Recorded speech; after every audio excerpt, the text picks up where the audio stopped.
უფასო დიაგნოსტიკა მეტყველების დარღვევების მქონე პაციენტებისთვის დღეიდან 22 აგვისტოს ჩათვლით ლოგომედის სპეციალისტები დემოკრატიული ჩართულობის ცენტრში მოქალაქეებს უფასოდ გასინჯავენ. სპეციალისტები ამბობენ, რომ ბოლო პერიოდში მეტყველების დეფექტებმა იმატა, მიზეზად კი ინტერნეტ კომუნიკაციას ასახელებენ. მედიკოსები მოქალაქეებს ურჩევენ გაავარჯიშონ მეტყველების აპარატი და საჭიროებისას დროულად გამოიკვლიონ, რადგან ხშირად მეტყველების დარღვევა სერიოზულ დაავადებებს იწვევს.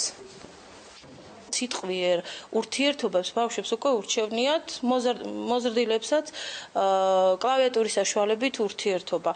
ანუ რეალურად მეტყველების ფუნქციის გავარჯიშება, როგორც ვთქვათ, არ ხდება. არსებობს კიდევ სხვა ტიპის დარღვევები, რომელთა გახშირებაც უმეტესწილად უკავშირდება უფრო ფსიქოემოციური წრის არეჯანსახ მდგომარეობებს, ეს ძირითადად ძლიერი სტრესებით არის გამოწვეული. მეტყველების დარღვევა ბევრს გონია, რომ ეს არის უბრალოდ მცირედი დარღვევა, რაღაც ადამიანების ჩვეულებრივი დეფექტი, თუმცა ეს არის ზოგი სერიოზული დაავადების პირველი ნიშანი, აქედან აუტისტური სპექტრი, ლოგონევროზი, მუტიზმი და ასე შემდეგ.